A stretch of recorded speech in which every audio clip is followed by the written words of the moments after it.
Yeah, so as Hector mentioned, I'm Anat, and I'm going to be talking about JSON parsing.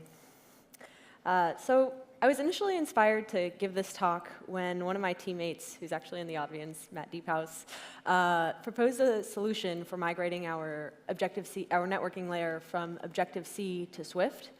And his solution utilized two third-party libraries, Argo and Result, for the JSON decoding and respective error handling. Since I didn't have too much experience with the JSON decoding world, I decided to check out some of the READMEs and look into the Xcode projects, just to get myself familiar with them. So Argo is a JSON decoding library that extracts models from JSON in what they say is a type-safe way. We'll get into that. It uses Swift's type system to validate the required data fields and explicitly and reports them as successful or failed. So I wasn't too sure what currying had to do with with the code beyond like being delicious. I love Indian food, by the way. So I just wanted to check that out because I had never really seen that before. Side note for anyone who's not familiar with the term, currying is essentially just the act of giving a function a fewer parameters than it takes, and in return, returning a function that takes the remaining parameters so that our user object essentially is constructed like this, with the parameters as separated with the respective parentheses. So Result is a micro framework that allows you to wrap value and error into respective success and failure, just like how Rob was talking about earlier this morning. So in the example here, we've got a JSON error that is of error type. It's an enum that's got it's got two cases. And then we have a function that tries to extract a string from the given key in a JSON dictionary. Rather than returning any object, it returns a result that contains a string value for the given key and an error type detailing what went wrong. We can fail on unwrapping the initial with the guardlet with no such key, successful unwrap with the value, or fail on a type mismatch. These just happen to be two of the errors that are indicated from the error type. So I had a few questions as to why we would do this instead of throwing, which was introduced in Swift 2, and I'll get into that in a little bit. So what's the real issue with parsing JSON in Swift? Well, since Swift is a statically typed language, we can't really throw objects into the typed variables and have the compiler trust that the type is what we claimed it to be, just like we did in Objective-C. Now, the compiler is checking to make sure that we don't cause any runtime errors, which is awesome, but that means that we have a little bit more work to do. So say we've got this user model. It's got ID, name, age. So pre-Swift 2, we would have something that might look like this. If you look at the basic model object, you can see that we have a bunch of nested if-lets create our user object. With more properties, this starts to get pretty cumbersome and just verbose, not as beautiful. Also, what happens if we don't get all the properties? Nothing. So maybe there's a better way. So with Swift 2, they introduced guard, and it looks a little bit better. It'll only complete if all of those are met, and create that user object. But again, we don't have too much going on in the error handling part. So what about DoCatch? Well, we know that in a DoCatch, we can handle errors in that do block of code, and it's matched against, in the catch, against the clauses to determine if we've hit an error. So you have to.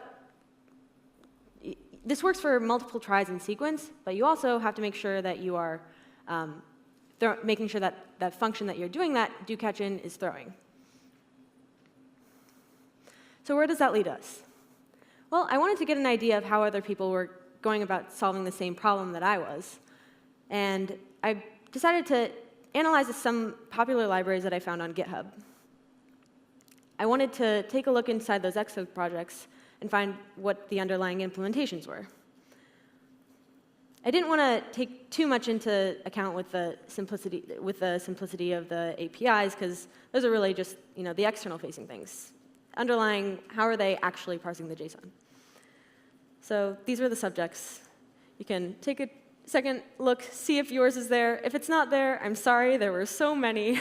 I'd be happy to talk to you after this and find out how your JSON parsing library works. I just wanted to run through a couple of examples.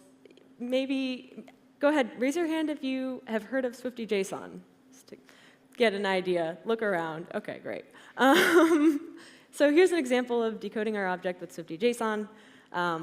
We if-let to get the name and extract a string with the .string syntax. It's really easy. It's beautiful. Within that block of code, we could initialize the name property on the user object, or else we print an error. Happens to come with its own errors, defined at the top of the swiftyjson.swift file, which prints the errors for you, not really lending itself to more cases, but it really just says, like, OK, type mismatch, or wrong error, like not existing, invalid JSON, depending on what the actual error is. I thought it was also interesting that they didn't have this as an enum. I'm not really sure what the underlying reason for that was, but they're essentially just error codes. So Mapper is another library. It was created by Lyft, the folks at Lyft. JSON deserializing library. You've pretty much just got to have an initializer that throws for your object, and you're set. Under the hood, it's got an internal JSON from field function in the mapper.swift that essentially checks the value to see if the field is empty. Sets it, otherwise throws a mapper error if you have a missing field. It's got an enum, one of the first for now. They declare these in the mapper error.swift file, and I thought it was cool because you can throw it in extracting the values and with respect to each of these types of errors in the enum. So Freddy is also a really popular library. You essentially make an extension on the object, conform to the JSON Decodable protocol, which creates an instance of the object from a JSON instance. It handles most of the primitive types and essentially has extensions for all of those that implement on init from the JSON that includes strings, ints, bools, you name it. And the throw error is usually it's from the internal JSON init is a value not convertible, which spits out the description, a pretty descriptive message. So again, error types, an enum. So they suggest putting this, doing this in a DoCatch on those errors, so not exactly in the init of the model. If you're not doing it from the init of the model here, as we have on the extension of the init. So then there's another library, Decodable.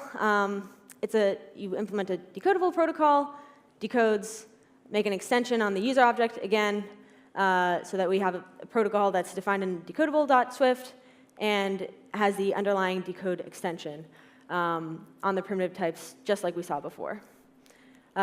They have this neat thing for the extractors, what you can expect and what we'll throw.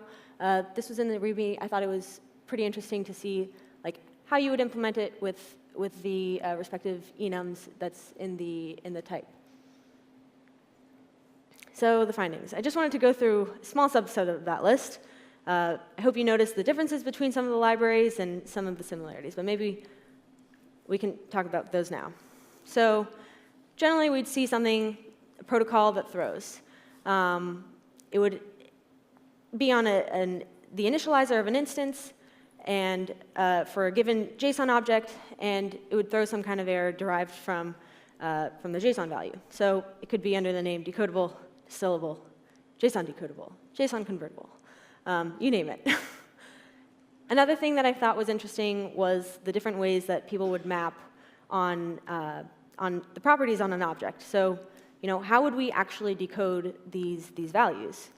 So some would override a custom operator. They would overload an operator, and others would simply create a subscript for the type, just like Swifty JSON. I found that the libraries that would overload these operators would extract properties over the mapped object. While they might look overwhelming to begin with, generally I found that in the documentation, they were pretty descriptive on what they were outlining and in outlining and what they were doing. So essentially, for optionals, non-optionals, arrays, dictionaries, I saw this isn't even like 1/5 of the operators that I saw in these libraries. It was crazy. I don't overload operators that often in my day-to-day job, so it was kind of interesting to see what people came up with. Subscripting, when I initially learned about JSON, I thought it looked so much like a dictionary or like nested items in a dictionary that I just wanted to index into the object just to extract the value. It seemed so intuitive. But when I started actually decoding JSON, like, you can't really do that, and hence Swifty JSON makes it seem seamless in doing that, which I thought was really neat. So they support custom subscripting in their underlying implementation. Error handling. So in all cases, you'll want to handle the result somehow. One way is to implement the result protocol and wrap error types thrown around with success or failure. Other libraries would recommend trying to unwrap in a do, catching on the custom errors thrown by case to case. It helps that most of the libraries would have these custom errors for each of the types, like what we saw, and would implement their own error handling with that. But if you want to add some safety, you can wrap that error, as defined by error type in that enum, with another failure or success. And then, yeah, so you would see the respective error types in a couple of those libraries that we saw. All in all, I liked a lot of the libraries that I saw, but there were some criteria that we had on our team that made us choose a solution. So maybe I can relay that to you. One of the main differences that I saw definitely had to do with the type checking and the respective error handling. No matter what you choose, you'll want a solution that checks to make sure it has a type-safe solution that the compiler will help you work with receiving the JSON in a way that prevents runtime errors, right?